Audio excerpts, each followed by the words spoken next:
Welcome to the latest NC Sports Weekly News. And this is one packed edition with major stories from around the world. Yes, it is an awesome Volvo Ocean Race as the new onedesign fleet is the tightest ever. The complete Leg 1 update.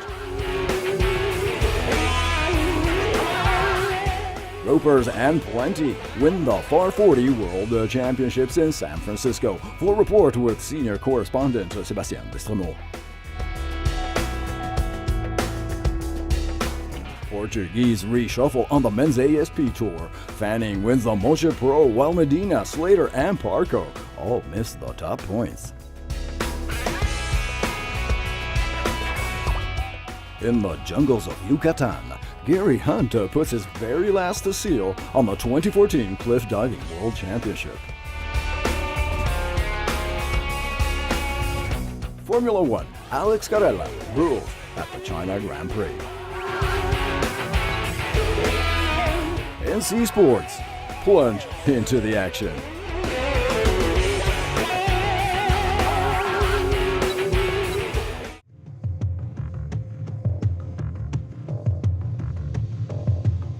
The Magnificent Seven at the Volvo Ocean Race are battling it out in mid-Atlantic and have crossed most key passages at a remarkably close pace. As this NC Sports edition goes to air, the fleet is nearly half-hour through the 6,500 nautical miles of Leg 1 to Cape Town, South Africa, and has just crossed the tricky light airs of the equatorial doldrums before plunging into the southern hemisphere. After the much-awaited start in Alicante on October 11, this new onedesign edition is delivering a superb competition with continuous lead changes.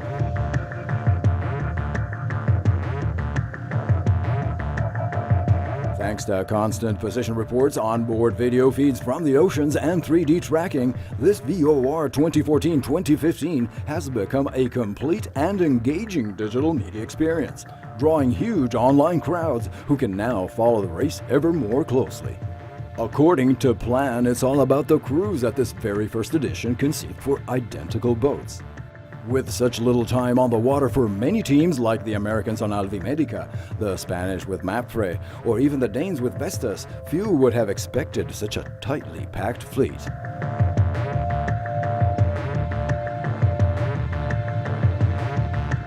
The ladies of Team SCA were first out of Gibraltar, but the fleet soon regrouped. Dongfeng then got a slight edge on the descent along the African coast and managed to hold it through the Canaries and then on to the Cape Verde Islands.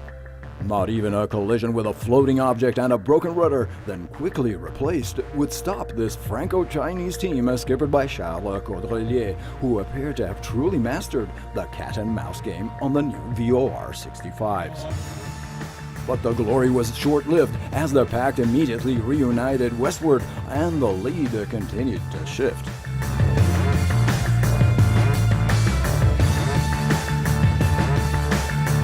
This brand new edition of the regatta clearly has no single favorite, and with many miles still to sail before reaching Cape Town, will anyone ever pull away? Plus, get the full extended picture. Amazing, epic, and real. Mark your waypoint on Nautical Channel for the official Volvo Ocean Race half-hour recap every Sunday at 9 p.m.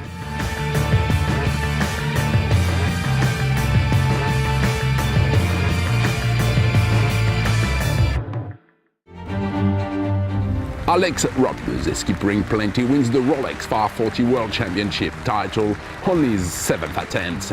You are watching the Sailing Updates Desktop News. Welcome to the office. With 4 victories out of 6 races, Plenty is the outright winner of the regatta by a 10 points margin. Well, this has been a long time coming. I entered the class 7 years ago. This is my 7th World Championship that I participated in, and to win it finally is a dream come true, truly. So, it feels incredible. I couldn't be happier. 19 teams representing Australia, Canada, Germany, Italy, Mexico, Turkey, and the United States are in San Francisco contesting the 17th edition of the Farr 40 World. Over a series of up to 11 races with no worse scores discards, the regatta is a grueling test of teamwork, determination, and most importantly, consistency. One poor result can wreck a team's chances of raising the trophy. In a stunning display of onedesign racing, Plenty wins the opening 3 races. Even Tom Slingsby, America's Cup tactician on board Australian yacht Transfusion, is unable to come up with any responses to the Plenty's onslaught. By the end of day 2, Plenty opens a massive 18 points lead over second place. However, with 2 days and 5 races remaining, there is still an outside chance for the chasing pack to perhaps catch Plenty. But it was not to be. Day 3 is flat calm with no wind and racing is abandoned. Light winds again on the final day means the race committee is only able to stage just 1 race, effectively thrashing any hopes of rival teams to unset Plenty from the top spot and cementing their regatta victory.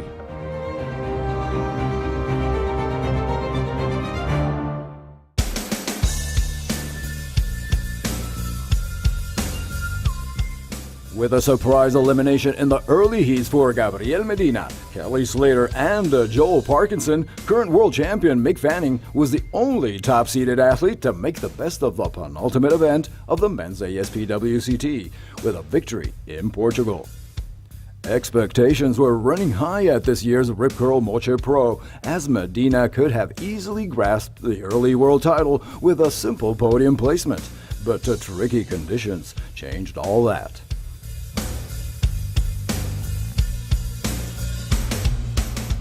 Fanning instead was on fire once through the heats. He eliminated Brazil's Felipe Toledo in the quarters and then pushed back fellow Australian Guy Alton in the semi.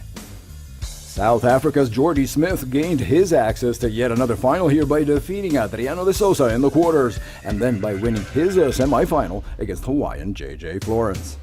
Conditions improved for the Monday evening final as Kais delivered some local 1 to 2 meter super tubos.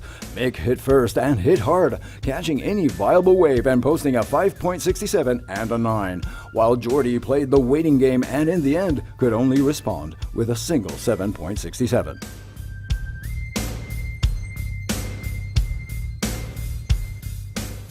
Fanning leaps to number 2 in the world and is now in a neck-and-neck race with Gabriel Medina for the 2014 title. Kelly Slater is not far behind in third, but maybe not quite close enough. It all goes down to December for the last stop at Pipeline in Hawaii. Be there with NC Sports.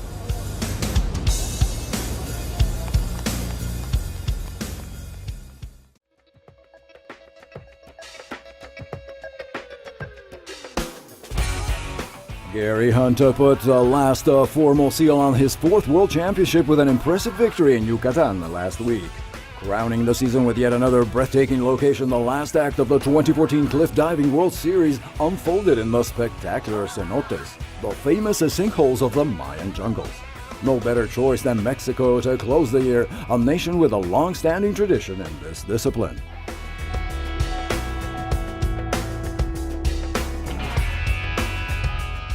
Having already secured the world title in Bilbao, Hunt had come to have fun and still made a major statement, posting 9s and 10s for a total score of 500 points. Russia's Artem Zasilchenko reconfirmed his seasonal performance in second place with a 451.60, while the still contended third place went to American David Colturi, just decimals behind at 451.30.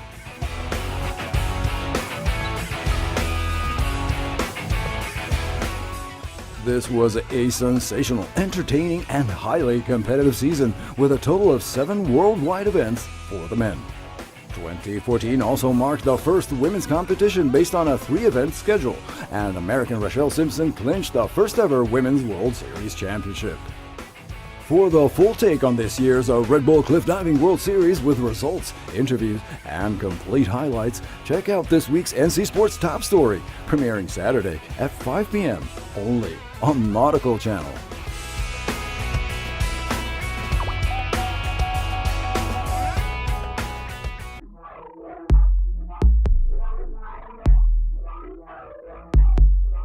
Alex Carella and Team Qatar once again reconfirmed their supremacy on the UIM F1 H2O Powerboating circuit by winning the China Grand Prix before thousands of fans gathered along the Liu River.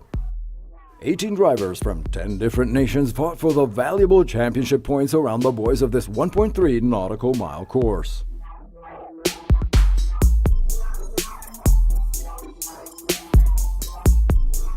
Three-times world champion Carella led the race from start to finish and closed the 6 laps with an impressive 31.66 second advantage. Erica Stark of Team Nautica took second place here in Yuzu, while Team Abu Dhabi would come home third with Daniel Kamzi.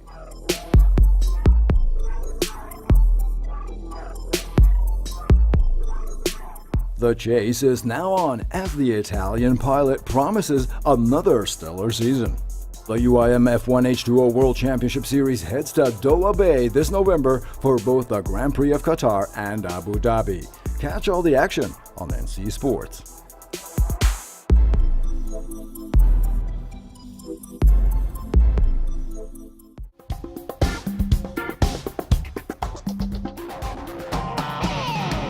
It's not over. Hop on the 27-meter platform and get the full take on this year's Cliff Diving World Series with highlights and interviews. It's on the NC Sports Top Story, premiering Saturday at 5 p.m. only on Nautical Channel. Plunge into the action with NC Sports.